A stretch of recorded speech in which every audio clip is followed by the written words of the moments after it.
HRD 사업부 장현아 팀장입니다. 저희 휴넷의 HRD 포럼이 매년 오프라인 행사를 통해서 많은 분들을 만나고 있었습니다. 코로나가 많은 것을 바꾸었는데요. 저희 휴넷의 포럼도 이렇게 온라인 비대면을 통해서 여러분들께 인사를 드리게 되었습니다. 다들 평안하게 잘 계시죠? 팬데믹 상황이 굉장히 많은 걸 바꿔놨다고 말씀드렸습니다. 우리 유아부터 초중고 성인 분야까지 교육 분야에 종사하고 계시는 많은 분들이 굉장히 힘든 시간을 보내셨으리라고 사료가 됩니다. 아마도 본인들이 맡고 계시는 역할과 책임을 어떻게 이행을 하실지에 대한 어떤 고민이셨을 거라 생각이 됩니다.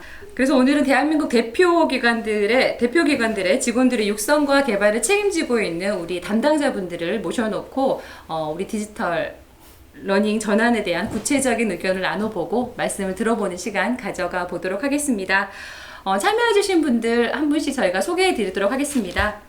제 왼쪽부터 제가 소개를 좀 드리겠습니다. 올 한 해 우리 대한민국의 소상공인, 전통시장, 또 자영업자분들이 굉장히 힘든 시기를 보내고 계십니다. 이분들을 위한 교육의 최일선에서 지원을 하고 계시는 우리 경기도 시장상권진흥원의 교육팀의 이현리 팀장님 모셨습니다. 안녕하세요. 안녕하세요. 반갑습니다. 이현리입니다.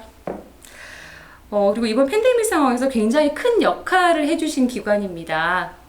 국민들의 질병의 위험에서 보호하는 건강보험을 책임지고 계시는 우리 건강보험공단 인재개발원의 박성화 부장님 모셨습니다. 안녕하세요. 안녕하십니까.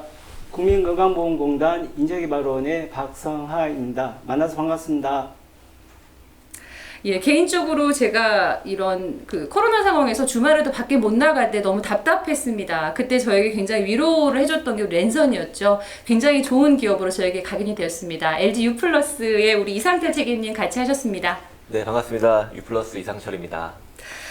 그리고 오늘도 특별하게 모신 분이 계십니다. 우리 대한민국을 대표하는 인삼 종주기업이자 종합건강기업 우리 KGC 인삼공사의 윤준영 과장님은 우리 줌을 통해서 함께 이 자리에 하셨습니다. 과장님 안녕하세요. 어렵게 참여해주셔서 너무 감사합니다. 예, 안녕하세요. 인삼공사 윤준현입니다. 이렇게 만나뵙게 돼서 정말 반갑습니다. 어렵게 참여해주셔서 너무 감사드립니다. 그리고 마지막으로 우리 에듀테크랩의 홍정민 소장님 이 자리에 함께 해주셨습니다. 소장님 안녕하세요. 반갑습니다. 휴넷 홍정민입니다. BC, AC, 비포, 애프터 코로나라는 말로 굉장히 용어가 재정의되고 있습니다. 이제는 더 나아가서 위드 코로나라는 용어까지 나오고 있는데요. 전 세계적인 이런 변화에 있어서 우리 기업 교육의 담당자분들로서 이런 변화를 어떻게 직면하고 계시는지 말씀들을 한 분씩 해주셨으면 좋겠습니다. 교육하는 사람들이 힘들어하죠. 왜냐하면 기업이 위기일 때 제일 먼저 예산상 삭감되는 부분은 사실 교육이나 또는 인력 개발 또는 인적 자원 개발에 대한 비용 자체가 많이 삭감이 되곤 하는데 그럼에도 불구하고 금년 코로나 같은 사태는 그런 것들에서 조금 더 자유로워지지 않았나라는 생각을 저는 개인적으로 합니다. 그래서 저희 입장에서는 위기도 사실은 저희가 진일보할 수 있는 하나의 기회가 되지 않을까. 그리고 앞으로 코로나로부터는 자유롭지 못할 것 같아요. 아까 장현아 수석께서 말씀하셨지만 위드 코로나라는 말을 했잖아요. 이제 코로나가 함께 가는 거죠. 물론 백신이나 예방 치료제가 있겠지만 그런 상황에서 또 다른 위기들이 나타날 수 있기 때문에 항상 함께 갈 수 있는 것들에 대한 준비를 저희 교육 담당자는 해야 될 거라고 생각을 합니다. 우리 U+의 네. 이상철 책임님 어떠셔요? 네. U+는 2018년부터 디지털 러닝 준비를 해왔습니다. 그래서 그때 사실 코로나 이전 시대부터 저희가 준비를 해왔고 사실 2018년부터 아주 소기의 성과가 있었어요. 소기의 성과가 있었고 물론 이 디지털 러닝 자체 온라인 학습에 대해서 되게 부정적이고 의심을 많이 하는 분들도 있었는데 근데 2년 동안 꾸준하게 노하우를 쌓아오고 경험을 쌓아왔는데 되게 안타깝게 좀 국가적 재난이 발생했는데 그때 힘을 발휘를 하더라고요. 네, 그래서 제가 오늘 좀 말씀드릴 수 있는 거는 U+가 2년 동안 디지털 러닝을 활성화시키면서 쌓았던 노하우 그다음에 저희가 어떤 점이 힘들었는지 또 어떻게 극복했는지. 근데 결론적으로 말씀을 드리면 그 2년이라는 시간이 있었기 때문에 뭔가 지금 완전히 오프라인 교육 자체가 딱 불가능해진 상황에서 힘을 발휘를 하고 있는 것 같고요. 그리고 저도 이제 방금 말씀하신 것처럼 동의하는 것처럼 저는 과거로 돌아가지 않을 거라고 생각을 합니다. 저는 그래서 계속 저희가 이런 상황에서 그럼에도 불구하고 회사 성과에 기여하는 HRD 하는 그걸 준비를 해야 될 것 같고요. 예, 그래서 저는 결론을 말씀드리면 과거로 돌아갈 것 같지 않다라는 거. 그리고 제가 좀 더 나아가자면 사실 제가 요즘 많이 되게 좀 주장하고 있는 건데 저희 이 직무 HRD 하시는 분들이 기존의 사고를 바꾸지 않으면 제가 봤을 때는 이제는 잡을 잃어버리지 않을까라는 생각도 합니다. 왜냐하면 기술이 너무 많이 발전했어요. 기술이 너무 많이 발전했고 환경이 너무 많이 바뀌었고 이제 사실상 인공지능이나 빅데이터 같은 것들이 사람보다 훨씬 더 많은 지능을 갖고 있는 세상에 올 거기 때문에 저희가 일하는 방식을 바꾸지 않으면 저희가 정말 이제 위기가 오지 않을까라는 좀 생각도 들고 있습니다. 통신회사의 담당자분께서 바뀌지 않으면 큰일 난다는 말씀 주시니까 더 긴장이 되는 것 같습니다. 우리 윤 과장님은 어떠세요? 이런 변화 속에서 KGC 인삼공사는 어떻게 진행을 좀 하고 계시는지 말씀 주실 수 있으시겠어요? 지금까지 올해 느꼈던 거 아마 그리고 올해 끝날 때도 비슷할 것 같은데요. 한 3가지 정도 있을 것 같습니다. 첫 번째는 이제 선방했다예요. 제 입장에서는. 네, 선방하셨다. 꼭 필요한 역량 개발 활동은 비대면 그리고 비대면하고 대면을 섞는 대신 대면을 최소화하는 이런 솔루션들을 어차피 빨리 만들어서 대응을 해야 됐기 때문에 그렇게 해서 꼭 필요한 역량 개발 활동들은 대응을 했어요. 두 번째는 이제 아쉬운 게 남는데 이 초기에 비대면을 해보니까 낯설어하죠 학습자들이. 그리고 왠지 코로나가 괜찮아질 것 같은 금방 그런 기대 때문에 프로그램들을 좀 연기하면서 상황을 좀 주시했는데 결론적으로 그거는 약간 실기한 게 아닌가. 저희가 물론 하반기에 상반기에 있던 것들을 상황을 보면서 밀어놓고 있다가 하반기에 이제 상반기에 꼭 필요한 것들을 운영했던 것처럼 비대면 중심의 솔루션을 적용할 계획이고 진행 중에는 있지만 아쉽게도 올해 계획했던 모든 교육을 할 수는 없을 것 같아요. 마지막 3번째는 이제 기대된다입니다. 상황이 이렇게 되니까 이제 뭐 디지털 기술의 활용, 플립 러닝 이런 것들을 안 할 수가 없는 상황이 됐거든요. 안 할 수가 없고 학습자도 받아들일 수밖에 없는 상황이 되다 보니까 이것들을 내부적으로는 좀 연구하고 준비할 기회도 됐어요. 저희 홍정미 소장님 모시고 줌으로 세미나를 하면서 HRD의 디지털 트랜스포메이션이 어떤 거냐, 우리가 당장 해야 되는 건 어떤 거냐 이런 시간도 가졌었고 말씀해주신 유플러스 책임님, 네. 이상철 책임님, 네. 저희 유플러스도 저희 쪽에서 벤치마킹한 하나의 대상이었어요. 굉장히 오래전부터 준비를 잘 하셨더라고요. 그래서 그런 것들을 보면서 좀 미래에 갈 것들은 준비를 했고 코로나 때문에 꼭 이루어진 변화라고 생각을 안 하거든요. 그래서 앞서 이현리 팀장님 말씀해 주신 대로 기회의 요인이고 그 기회의 줄기를 잡아서 나가다 보니까 지금 상당히 동력을 얻을 수 있는 상황이 돼서 굉장히 좋은 찬스다. 이런 긍정적인 그런 좀 결과도 함께 가진 것 같습니다. 네, 우리 박성화 부장님은 어떠세요? 예, 우리 그 전 국민의 그 건강을 관리하고 책임지고 있는 건강보험공단인데요. 제가 오늘 여기 참석하게 된 것은 그 이러닝 컨텐츠뿐만이 아니라 그 스마트 러닝 그리고 직무 교육, 그다음에 지식관리 등 업무를 하고 있는데요. 오늘의 아마 주제는 거의 뭐 이러닝 교육 또는 원격 교육과 관련된 코로나 상황인 것 같습니다. 저희가 그 올해 좀 잘했다라고 평가할 수 있는 부분이 그 이사장님의 뜻을 받들어서 원격 교육 강화 방안을 만들어서 4월 20일부터 추진을 해왔습니다. 그 결과 그 코로나19 확산에 따른 여러 가지 어려운 상황임에도 불구하고 교육 훈련 기본 계획에 정한 그런 교육들을 잘 해왔다라고 생각이 되어집니다. 네, 감사합니다. 모두 이제 각각 기관들의 특징에 맞춰서 교육이 이런 어려운 상황에서 진행되셨었던 사례들을 말씀을 주셨습니다. 우리 홍정미 소장님, 요즘 디지털 트랜스포메이션, 디지털 러닝에 대한 기업들의 정말 요구가 많아지시는 것 같아요. 뭐 컨설팅을 포함해서 자문이라든지 요구사항들이 꽤 많아지시는 것 같은데 수행해보신 어떤 소회가 어떠신지? 일단 뭐 아까 이상철 책임께서 말씀하셨듯이 2018년부터 이렇게 2017년 이렇게 약간 선진 기업들 중심으로 해서 같이 많이 해와서 저희가 이제 HRD 디지털화가 많이 진행될 거다라고 예상을 하고 저희 휴넷 사장님이랑 저랑 그게 한 10년 정도 걸릴 거다라고 생각을 했었거든요. 그래서 꾸준하게 가자라는 전략으로 휴넷이 추진했는데 올해 코로나가 터지면서 이게 거의 그냥 한꺼번에 다 바뀐다는 느낌을 좀 많이 받았어요. 그래서 디지털 러닝에 대한 관심이 많아졌고, 그리고 이런 방향으로 가던 것이 지금 빨라지고 있다라는 부분인데, 저는 일단 저희 HRD 담당자분들이 되게 유능하신 분들이 되게 많아서 제가 생각했던 것보다 훨씬 더 빠르게 잘 정했던 분도 많았고, 다만 이런 관심이 되게 늘어났지만 다만 이게 좀 어려움도 좀 있었던 것 같아요. 올 한 해가 좀 지나면 훨씬 더 이렇게 디지털 러닝과 또 오프라인 교육을 결합해서 또 HRD를 한 단계 업그레이드 되는 그런 한 해가 되지 않을까라고 생각하고 있습니다. 네. 말씀 주신 것처럼 굉장히 디지털 전환에 대한 사례가 많았었던 시기였던 것 같습니다. 뭐 DT 컨설팅을 비롯해서 뭐 라이브 교육, 최근에 뭐 컨텐츠 개발까지 굉장히 많은 유형의 교육에 대한 시도들을 많이 하시는 것 같은데요. 각 기업들의 이러한 사례들을 구체적으로 어떤 유형으로 활용하셨는지를 말씀을 좀 들어보도록 하겠습니다. 우리 꽤 오래전부터 플러스는 네. 이미 디지털 러닝의 전환을 어려움에도 불구하고 해오셨는데 비대면 상황에서 교육을 어느 것보다 많이 하셨던 것 같아요. 이미 네. 저희가 기사에서 여러 차례 본 것 같고. 그렇죠, 예, 예. 어떠셨습니까? 기사 뭐 이렇게 편집으로 나가나요? 아. 좀 길게 얘기해도 되나요? 예, 편집해서 나갈 겁니다. 조금 길게 얘기해야 되니까 네. 편하게 들어주시면 될 것 같아요.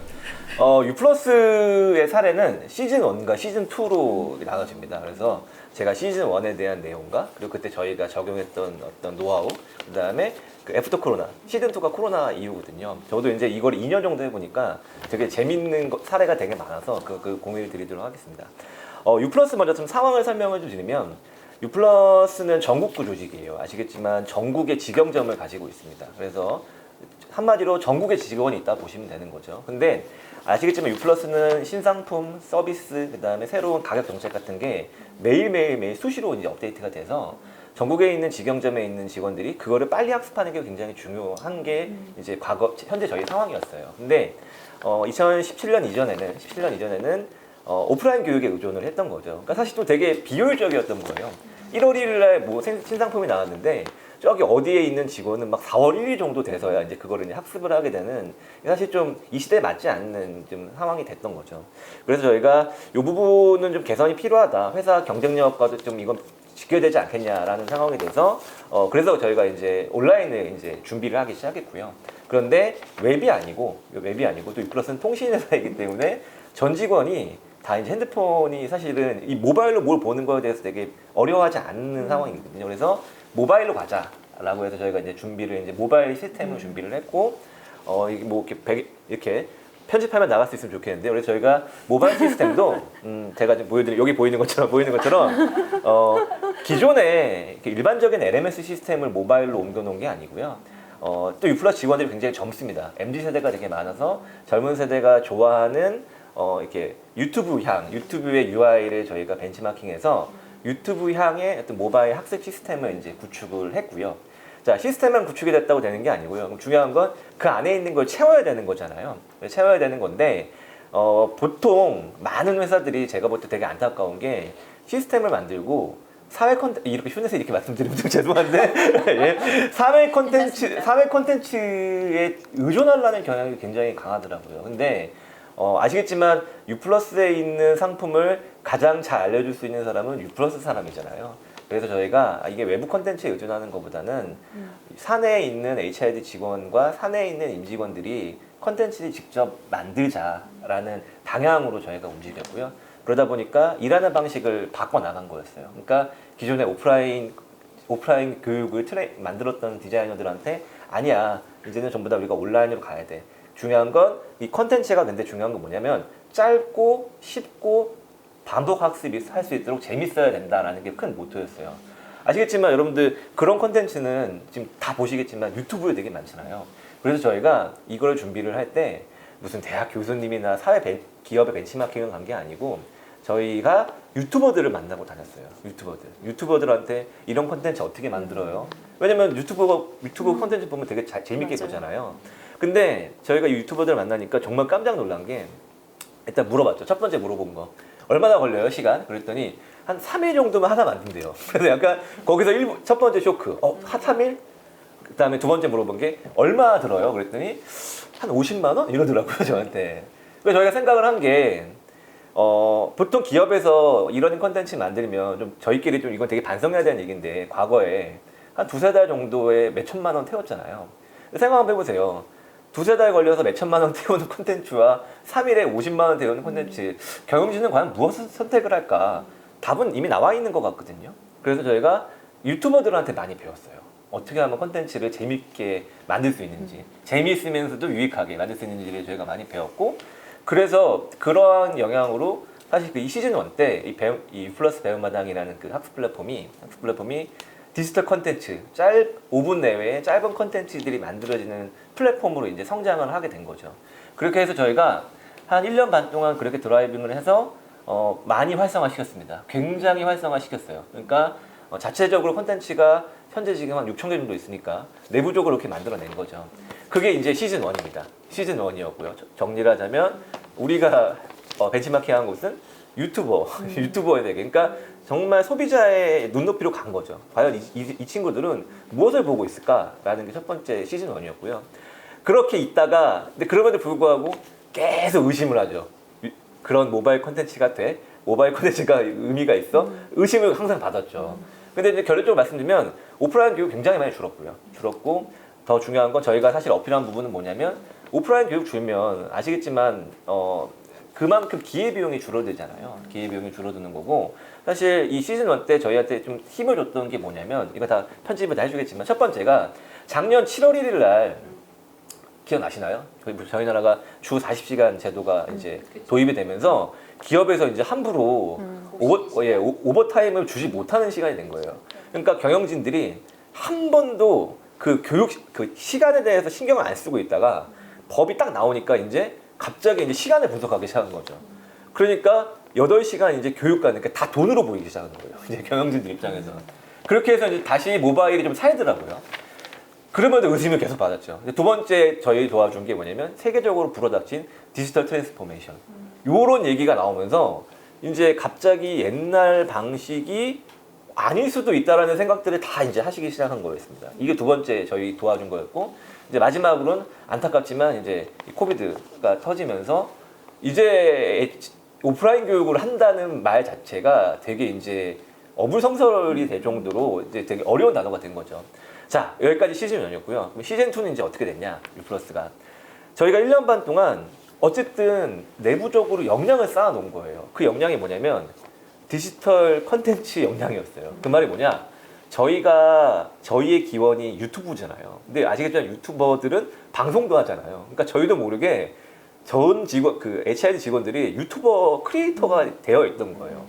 그러니까 딱 코비드 터졌는데 뭐 크게 고민 안 하고 그럼 다 라이브로 하죠. 라고 이제 넘어간 거죠. 그렇게 해서 저희 지금 유플러스는 모든 계획했던 교육들을 다 라이브 또는 디지털 컨텐츠로 전환을 해서 움직이고 있습니다.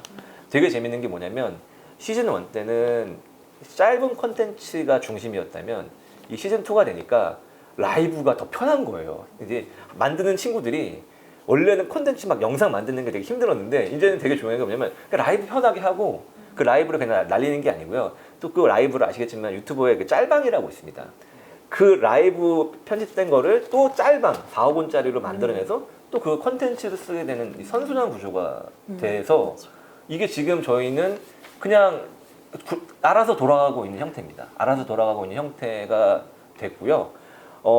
이게 되게 제가 근데 이 말씀 자신 있게 말씀을 드리냐면 이게 하루아침에 되는 게 아닙니다. 이게 제가 저희끼리 한번 내부 레슨스럼도 해봤는데 결국 2년 동안 끊임없이 저희가 노력을 하고 시도하고 그리고 임직원들 자체도 계속 그런 것들이 노출이 돼 있다 보니까 이제 딱 이런 상황이 발생해도 그냥 라이브 가는 거지 라고 해서 임직원들 역시도 이제 디지털 학습 문화가 이제 정착이 되어 있어서 사실 저희는 코로나 터지고 나서도 교육하는 거에 대해서 아무 문제가 없이 지금은 이 인프라가 되고 있고요. 하나만 제가 조금만 이거 더 추가하자면 그렇다고 제가 제일 안타까운 게 뭐냐면 이제 이렇게 라이브 하라고 해서 오프라인 교육 8시간에 그대로 온라인 8시간 그렇게 하지 않았어요. 저희는 그렇게 하지 않고 사람의 집중력이 최대 90분이라는 걸 생각을 해서 저희가 라이브 역시도 90분 이상 못 넘게끔 저희가 가이드를 줘서 지금은 잘 움직이고 있습니다. 자, 이제 시즌2 때 느낀 게 뭐냐? 이제 뭐가 있냐면요. 접속량이 많고 컨텐츠가 많고 사용량이 많아지니까 데이터들이 쌓이더라고요. 누가 무엇을 봤는지. 예.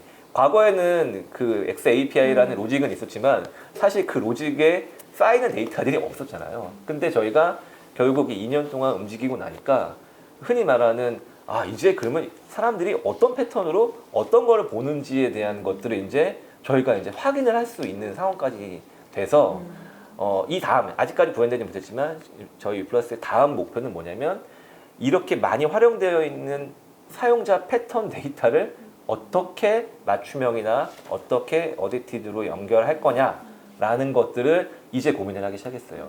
이 고민은 제가 볼 때 누구나 다 했지만 데이터가 있고 고민하는 것과 데이터 없이 고민하는 거는 좀 차이가 있다고 생각을 하고요. 그래서 제가 뭐 저의 분량이 얼마나 되는지 모르겠지만 좀 말씀을 드리면 일하는 방식을 바꾸는 게 굉장히 중요한 것 같아요. 시스템을 갖춘다고 되는 건 아닌 것 같습니다. 그래서 제가 강력하게 좀 추천하고 제안 드리는 건 HRD 하시는 분들이 과거의 방식 자체를 제로 베이스로 생각하고 하지 않으면 이렇게 저처럼 이상한 생각하는 사람들이 나타나서 싹 다 이걸 왜냐면 로직을 바꿔버리기 때문에 예, 그 부분이 굉장히 중요한 것 같아요. 예, 제가 너무 이야기 오래 했던 것 같아요. 아닙니다. 도움되는 말씀이었고요. 네. 시즌 1에서는 지금 우리 유플러스 임직원들이 전체 컨텐츠 크리에이터가 전체가 아니고 중심 HR들이 예. 시즌 2에서는 비대면으로 비대면으로, 사항들을 네. 모두 변화됐고 시즌 3는 또 언제 나오나요? 시즌 3는 이제 한 내년 정도 제가 예상을 하고 있습니다. 예. 그런 데이터를 기반으로 XAPI 모습을 펼쳐가는 유플러스 시즌 3도 기대해 보겠습니다. 네, 감사합니다. 네. 우리 윤 과장님은 비대면 교육을 많이 활용하셨다고 아까 말씀 주셨어요. 혹시 그 진행을 해보시면서 뭐 보안 사항이라든지 또는 학습자들 입장에서 뭐 만족도라든지 여기에 대해서 혹시 말씀 주실 것이 좀 있으실까요? 초기 이제 비대면 교육들을 준비를 하면서는 처음에 이제 대면이 안 되니까 뭔가 좀 그런 거죠. 대면으로 하든 오프라인에서 하던 교육들을 비대면이란 제한되는 곳에 이렇게 구겨 넣는 듯한 느낌이에요. 네. 일단 있는 거를 다 그대로 거기서 해보자라는 느낌으로 가는데 거기서 뭐 처음에 딱 이제 실수가 나오는 거는 소통에 대한 실수라든지 학습에 대한 분위기가 다르다든지 이런 것들을 쭉 이제 이슈가 돼서 나오더라고요. 그래서 저희들도 그쪽에 처음에 집중을 했습니다. 비대면을 어떻게 대면처럼 하느냐. 그런 것들 이제 집중을 했는데 나중에는 보고 나면 좀 더 이제 본질적인 고민들을 하게 됐어요. 실제로는. 그거보다는 뭔가 좀 다른 게 있다.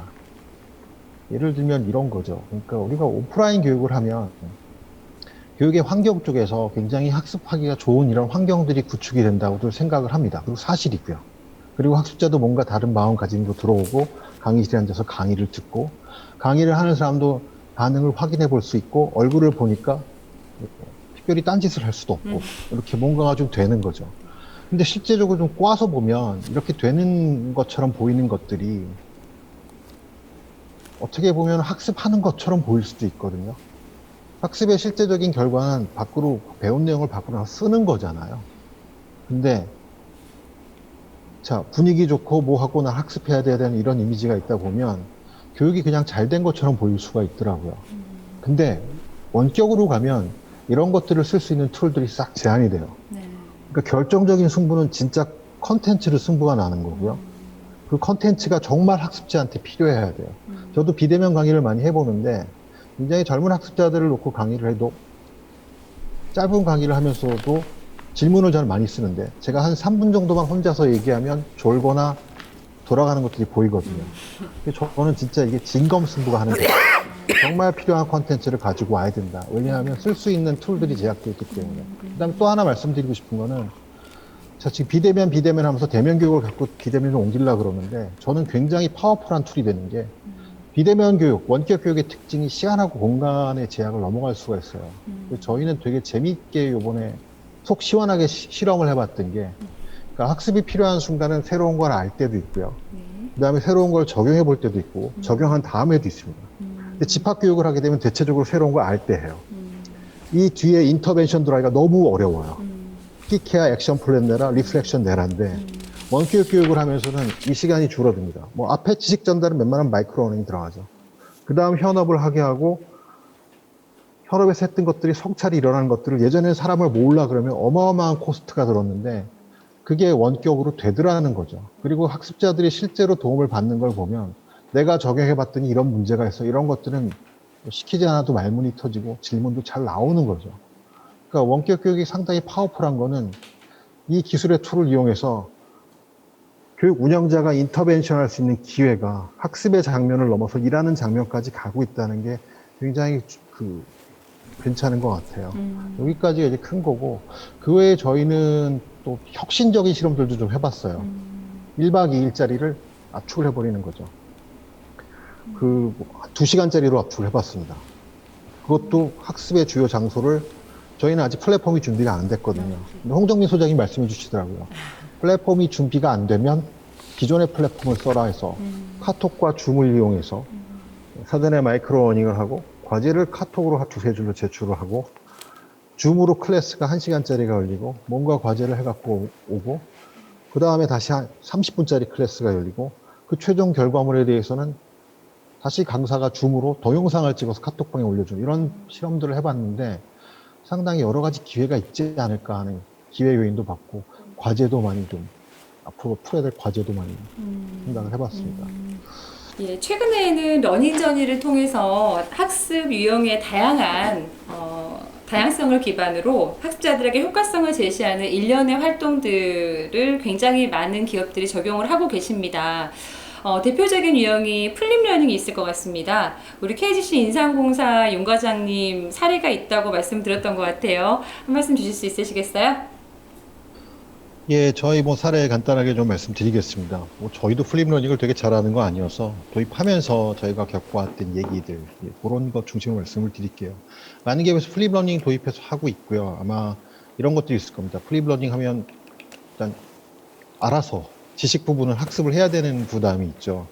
그러다 보니까 기업에서 잘 돌아가는 부분들은 뭔가 꼭 받거나 학습자가 동기부여가 잘 된 과정들이 플립러닝으로 잘 돌아가요. 대표적인 게 핵심 인재라든지 선발된 인재에 대한 교육들을 하는 것들은 플립러닝으로 잘 돌아갑니다. 그것들은 그렇게 그냥 하시면 될 것 같아요. 저희는 플립러닝을 그렇게 많이 해보진 않았지만 내년도에는 모든 과정을 플립러닝화 한다는 계획을 세워놓고 있거든요. 플립러닝으로 하게 되면 어쨌든 원격으로 가든 오프라인 강의로 가든 사전에 플립러닝은 다 들어간다는 걸로 가고 있습니다. 경험상으로 좀 말씀을 드려보면 일단 플립러닝 하면 가장 어려워하는 게 이제 학습자들이 사전에 알아서 학습을 해야 되는 부분인데 이런 자료들에 대해서는 이미 너무 많이 나와 있잖아요. 그리고 저희도 자체 컨텐츠들을 이제 좀 꽤 보유를 하고 있고 그리고 요즘은 되게 쉽게 만듭니다.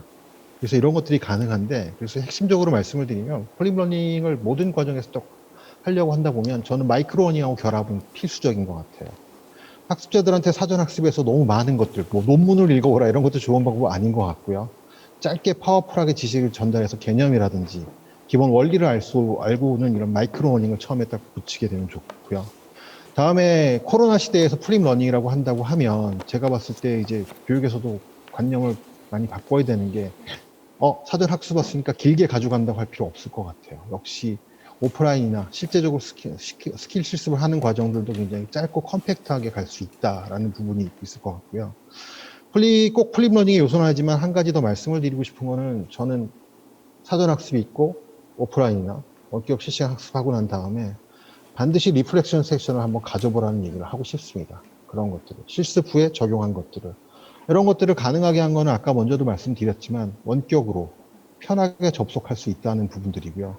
이런 것들 하면서도 작은 팁들을 좀 말씀드리면 이런 리플렉션이나 아니면 짧게 운영하는 플립러닝의 오프라인 혹은 원격 실시간 과정들은 시간을 짧게 하는 대신에 인원을 적게 하셔야 돼요. 적은 인원들이 충분하게 참여할 수 있고 동료나 강사들로부터 피드백을 받을 수 있으면 거기에 대한 것들이 저희가 경험적으로는 상당히 반응이 좋은 것 같아요. 예를 들어서 저희가 올해 이제 관리자 교육을 한번 플립러닝이자 이런 식으로 단계별로 해봤거든요. 그러니까 학습 내용 사전 학습도 있고 그 다음에 거기에 대한 스킬 프랙티스가 있고 그때 다시 또 사전 학습이 나가고 또 스킬 프랙티스하고 사전 학습 내주고 이런 식의 과정을 운영해 봤는데 성공적이었다고 보는 게 딱 보니까 짧으니까 부담들 없이 들어오서 학습하시고요. 그 다음에 적용한 거 갖고 피드백을 받는 부분이 굉장히 인상 깊었어요. 그래서 저희가 통계를 딱 내보니까 이 과정에 대한 과정 만족도라든지 아니면 현업 적용도는 오프라인 강의에 못지않게 나왔습니다. 반면에 기업이 세이브할 수 있는 시간은 훨씬 많았거든요. 비용도 그렇고. 그래서 이런 쪽으로 모색을 해본다 그러면 기회가 될 수 있을 것 같고요. 더구나 강조하고 싶은 거는 지금은 코로나라는 핑계거리가 있어서 우리가 굳이 우리 교육의 스폰서를 설득하지 않아도 납득하면서 이해하면서 할 수 있는 굉장히 좋은 환경이 아닐까 그런 생각을 하고 있습니다. 디지털 러닝이 이제는 뉴노멀로 자리를 잡아가고 있는 것 같습니다. 이러한 시대적인 변화 속에서 우리 임직원들에게 새로운 역량이 좀 필요해지는 것 같고, 특히 우리 관리자분들에 있어서도 비대면 리더십이 새롭게 각광을 받고 있는 것 같습니다. 이에 대한 우리 담당자분들의 의견 한번 들어보겠습니다. 우리 이상철 책임님. 네. 예. 이게 제가 앞에서 계속 말씀드렸지만 기존에 했던 공식들, 기존의 법칙들이 이제 전 다 아무 의미가 없다고 생각을 하고요. 누구도 내일을 예상할 수가 없는 것 같고, 누구도 오늘 정답이 내일 정답이라 할 수 없는 상황이 온 것 같아요. 그래서 앞으로의 시대에 저는 가장 필요한 역량은 그 센싱인 것 같아요. 이게 변화를 빨리 감지를 해서, 그래서 내가 어떻게 저렇게 이 변화에 대응을 해야지라는 거를 항상 이게 더듬이를 열고 이걸 촉을 계속 세우면서 이거를 빨리 학습하고 민첩하게 움직이는 거. 정리해서 말씀드리면 빨리 센싱해서 민첩하게 그거를 대응하는 이 역량이 사실 뭐 HID뿐만 아니라 전 구성원들에게 다 중요한 역량인 것 같습니다. 홍 소장님은 어떠세요? 지금 이상철 선생님께서 말씀하셨듯이 애자일한 영향이 되게 중요할 것 같고요. 지금 크게 이제 최근의 변화 자체가 디지털 세상이 되게 열려 있습니다. 일 자체를 디지털 세상에서 많이 하다 보니까 디지털 세상에 필요한 역량을 키우는 게 되게 급한 것 같아요. 그래서 어떤 디지털 리더십이라든지 디지털 리터러시라든지 이런 부분이 지금 되게 주목받고 있고, 이게 빠르게 우리 HR가 해결해야 되는 부분이고요. 그리고 지금 장기적으로 되게 이슈가 되고 있는 부분은 자동화라는 문제가 있거든요. 그러다 보니까 우리가 하고 있는 업무들이 뭐 RPA라든지 인공지능에 의해서 자꾸 자동화가 되는 부분이죠. 그러다 보니까 업스킬링이라든지 아예 그냥 잡을 바꿔주는 리스킬링이라는 스킬 부분도 잠재적으로 저희가 계속 개척해 나가야 되고, 결론적으로는 이런 업스킬링과 리스킬링의 어떤 역량정의나 이런 부분은 결국은 인공지능 로봇과 함께하는 세상이 될 거라는 겁니다. 그래서 이 로봇 시장은 로봇에게 맡겨두고 로봇들과 협업하면서 인간만이 할 수 있는 역량, 뭐 창의력이라든지 아니면 커뮤니케이션, 협업 능력 이런 것들을 향상시키는 게 앞으로 더욱더 중요해질 거라 보고 있습니다. 감사합니다. 이런 팬데믹 상황이 좀 더 장기화되고 디지털 전환이 가속화되는 것이 계속해서 이어질 거라고 예상이 되고 있습니다. 디지털 기반의 우리 HRD 미래가 어떻게 바뀌어 갈지에 대해서 굉장히 기대가 되고 염려가 되는 상황이기도 합니다. 과연 이렇게 홍 소장님께서 말씀 주셨었던 인공지능이 실제로 인공지능이라는 디지털 인프라가 우리 교육 기획이나 수행에 있어서 그 영향을 크게 미칠 수 있을 것인지에 대해서 굉장히 기대가 되는 상황입니다. 이 부분에 대해서 우리 이열 팀장님 말씀 좀 주실 수 있으실까요? 저희가 재택근무를 되게 많이 하고 있는 상황이잖아요. 저희 기관도 마찬가지로 전 종업원의 3분의 1이 무조건 법에 의해서 재택근무를 해야 되는 상황이에요. 그러니까 지난주까지 무조건 재택근무를 했습니다. 3분의 1은. 그러니까 3분의 2만 남아서 근무지에서 근무를 하는 건데, 저 재택근무를 할 때 앞으로 교육 담당자이면서 또 직원들, 교육 담당자가 어떤 생각을 해야 될까 생각을 해봤을 때, 저는 이게 직원들이 가져야 되는 앞으로의 생각, 그리고 교육 담당자가 가져야 되는 역량, 그 두 가지를 말씀드리면, 일단 이런 상황은 이제 상시가 된다는 상황을 가정을 했을 때, 뭐 이런 팬데믹 사태가 뭐 보도에 따르면 4년 주기로 지금 계속 일어나고 있다고 그러잖아요. 메르스 이후에. 저는 자기 주도 학습력이 필요한 것 같아요. 근데 그 잘못 알고 있다고 생각을 하는 게, 디지털 역량이 있으면 자기 주도 학습력이 높다라고 보통 판단하는데, 저는 그게 반대라고 생각을 하거든요. 자기 주도 학습력이 있는 사람이면 디지털화되어 있는 역량 자체도 저는 높을 거라고 생각을 합니다. 그래서 재택근무를 할 때 근무를 사실은 하는지 마는지에 대해서 경영진에 대한 우려도 사실 있을 수 있거든요. 관리적인 측면이 있을 수 있는데, 자기주도 학습력을 강화할 수 있는 교육에 대한 역량, 구석, 그리고 그거에 대한 학습력이 강화될 수 있는 것들을 저희가 준비해야 되지 않을까라는 생각을 하고 있고, 딱 두 번째는 이게 이제 교육 담당 제자 개인적인 바람인데, 아까 잠깐 나눴던 얘기 중에 데이터에 대한 민감함을 꼭 가지셨으면 좋겠습니다. 그러니까 디지털 교육에 있어서 전 중요한 것들이 몇 가지가 있잖아요. 그 중에 하나가 저는 데이터의 역량이라고 생각을 해요. 학습이 인프라가 전부 다 디지털한 인프라로 디지털 컨텐츠가 나가기 때문에 이 모든 학습의 족적과 이력들은 데이터화되고 그 데이터는 빅데이터라는 식으로 남지만 빅데이터가 많이 쌓여있다고 빅데이터가 아니죠. 많이 쌓여있는 데이터는 쓰레기 데이터죠. 그 중에서 가공되고 분석돼서 가치로운 데이터가 빅데이터라고 저는 생각을 하는데 교육을 담당하는 사람들이 이 데이터를 볼 수 있는 역량 그리고 분석할 수 있는 역량이 저는 반드시 있어야 된다고 생각해요. 학습 데이터에 대한 분석 역량이 반드시 있어야 된다고 생각을 하고 그래서 향후에 지금 같이 청취하시는 분들 중에 경영층이 혹시 계신다면 교육부서에 HRD 담당 부서나 연수원에 또는 인재개발원에 데이터 마이닝 할 수 있는 직원 또는 데이터 사이언스를 할 수 있는 직원들이 저는 꼭 갔으면 좋겠어요. 이렇게 생산되는 많은 학습 데이터를 정말 많이 분석하고 가치로운 데이터로 발굴할 수 있는, 마이닝할 수 있는 역량이 저는 향후에 필요한 교육적인 역량이라고 꼭 생각을 해서 그 역량을 저희 HRD 담당자들이 꼭 가지셨으면 좋겠습니다. 소장님은 어떠세요? 디지털 우리 HRD 미래 어떻게 보고 계시고 우리 교담자의 역할 어디까지 가져와야 될까요?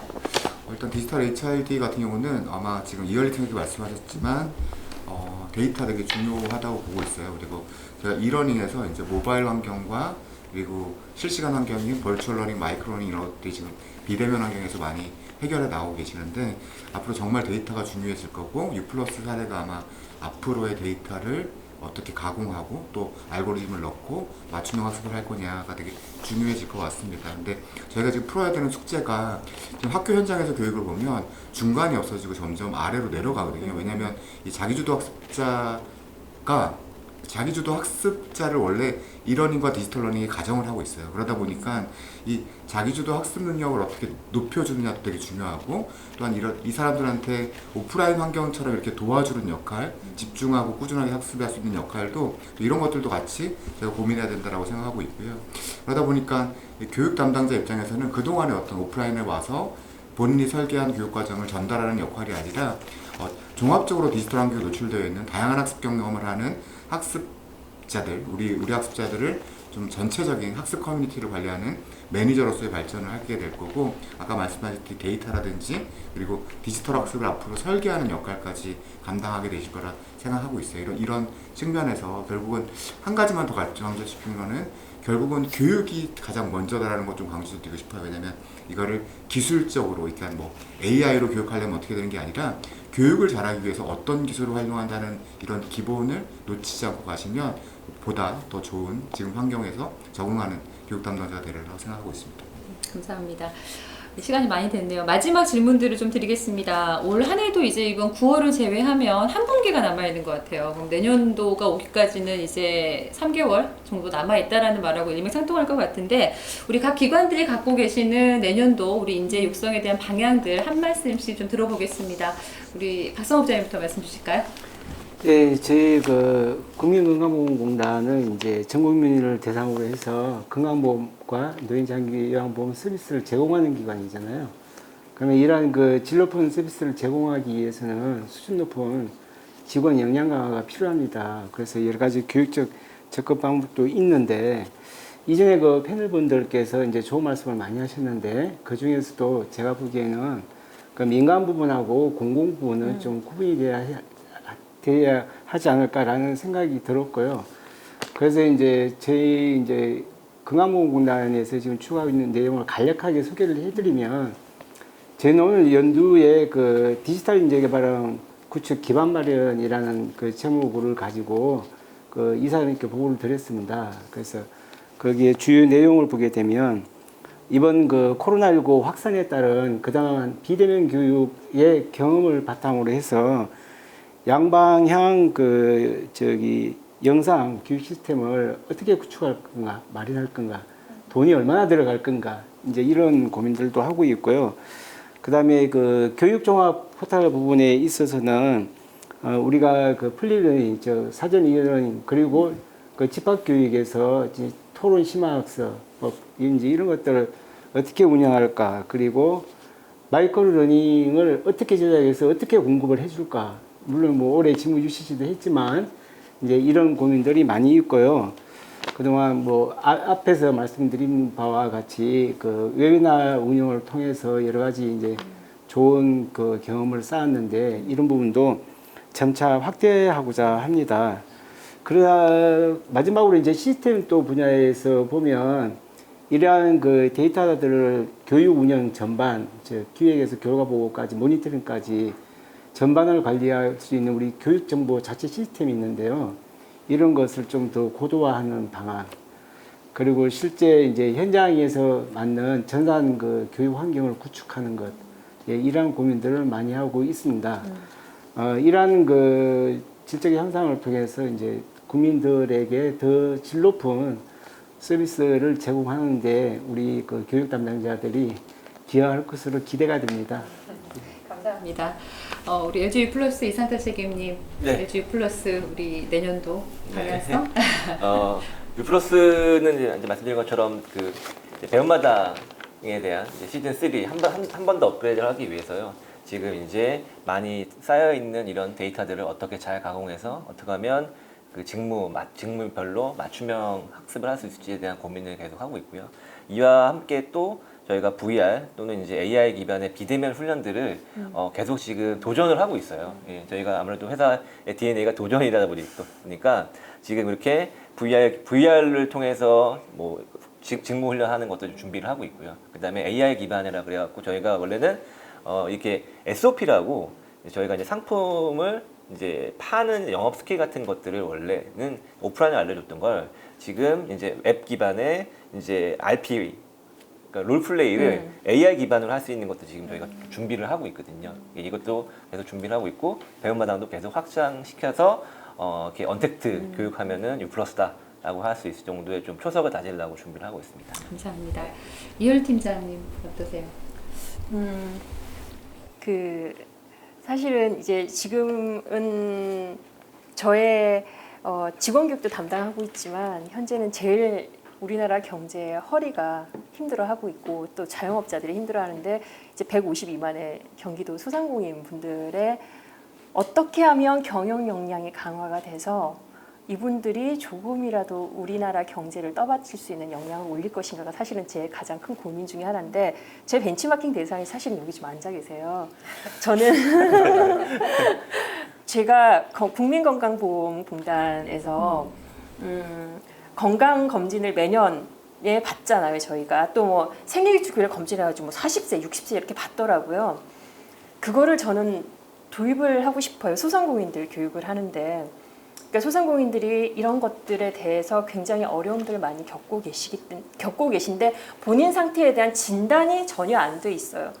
전혀 안 돼 있어서 배가 아픈데 치과에 가서 진료를 받으시고 머리가 아픈데 외과에 가시는 그런 현상들이 현재는 발생이 되거든요. 그래서 이런 것들을 저희가 1대1로 오프라인으로 케어하는 거는 컨설팅하는 거는 152만을 케어하는 건 솔직히 불가능하기 때문에 저는 이런 아까 지금 말씀드린 이런 여러 가지 디지털적인 기술을 도입을 해서 이분들이 소상공인 분들이 본인이 현재 어떠한 경영 환경에 있는지를 좀 진단하고 거기에 맞춰서 부족한 역량이 채워질 수 있도록 이어질 수 있는 그런 기반을 사실 인프라를 구축을 하고 싶습니다. 그래서 사실 예산을 일부 반영을 해 놓은 상태이긴 해요. 그래서 제가 그걸 설득을 하기 위해서도 윗분들한테 설득하기 위해서도 제가 제일 많이 했던 말이 건강보험공단 얘기 굉장히 많이 했거든요. 거기 가면 국민 모두나 누구나 가면 건강보험은 다 진단받을 수 있어. 기초검사는 받을 수 있는데 152만 소상공인들이 본인이 어디가 아파서 어디에 가서 어떻게 진단을 받아야 되는지에 대한 진단, 경영 상태에 대한 진단은 해줬으면 좋겠다.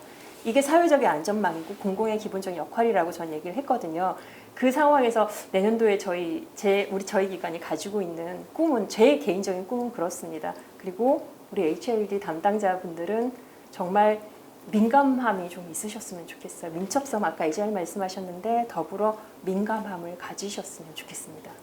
예, 인삼공사 우리 윤춘영 과장님 내년도 인재 육성의 방향성 짧게 말씀해 주시죠. 예, 저희 뭐 다른 데랑 마찬가지로 고민하고 있고요. 크게 고민 방향성은 한 3가지 정도로 볼 수가 있습니다. 그 중에 2가지는 DT 관련이고요. 첫 번째는 이제 DT를 활용해서 그동안 우리가 해보지 못했던 교육들을 할 수 있는 기회가 많았어요. 근데 모든 걸 다 할 수는 없겠지만 학습자들이 경험해보지 않아서 혹은 조금 더 노력을 해야 되는데 그걸 하기 싫어서 안 했던 것들을 지금 한 번은 경험할 수 있는 기회가 왔거든요. 그래서 그 경험을 최대한 확대해서 그분들이 바잉해서 이것들을 할 수 있게 하는 게 이제 첫 번째 목표입니다. 대표적인 결과물로 나오는 것들이 플립 러닝에 확대하고 마이크로 러닝. 저희도 마이크로 러닝을 많이 제작하니까 이제 자발적으로 내부에서 암묵지를 마이크로 러닝으로 형식지화하는 활동들이 벌어지는 것들을 좀 기대하고 있습니다. 그거하고 연결해서 지금 이제 시스템 이슈가 나와요. 기존의 LMS가 이것을 담아낼 수 있느냐. 그래서 1차적으로 보는 것은 러닝 플랫폼을 저희 보고 있고요. 그 러닝 플랫폼 자체가 러닝 익스피리언스 플랫폼으로 확장될 수 있는 것들에 대한 구도를 그려서 내년에는 도입해서 실험적으로 들어가야 된다고 하고 있습니다. 마지막으로는 역시 본질에 충실하자인데요. 디지털 학습 환경은 편리성이 있지만 학습에 집중하기 어려운 부분이 있습니다. 여기서 교육의 효과성을 높이고 실질적인 성과를 창출하는 교육을 만들려고 하면 저희는 결국은 본질인 것 같아요. 그러니까 정확하게 학습자의 니즈를 찾아서 그것들을 풀어줄 수 있는 솔루션을 제공할 때 디지털 기술도 의미가 있다. 고로 이 본질에 대한 노력들을 계속 게을리하면 안 된다고. 어떻게 보면 디지털 환경이 되면 그 부분이 훨씬 적나라하게 드러날 수 있기 때문에 긴장해야 된다는 생각 갖고 있습니다. 네, 감사합니다. 오늘 어렵게 자리해주신 네 분 말씀 너무 감사합니다. 올 한 해 우리가 언택트, 빅데이터, 플랫폼 또는 뭐 데이터 리터러시 등으로 통칭되는 디지털 러닝으로의 전환은 더 이상 미래가 아니고 뉴 노멀이 되고 있는 게 현실이 되고 있는 것 같습니다. 하지만 이러한 디지털 트랜스포메이션 시대에 있어서 우리 교육 담당자 분들의 역할은 조금 더 커지고 그 기회가 더 많아지고 있는 것 같습니다. 여러분들의 역할에 대한 기대 조금 더 저희가 기대하겠습니다. 오늘 함께 해주신 모든 분들 유익한 시간 되셨기를 바랍니다. 감사합니다.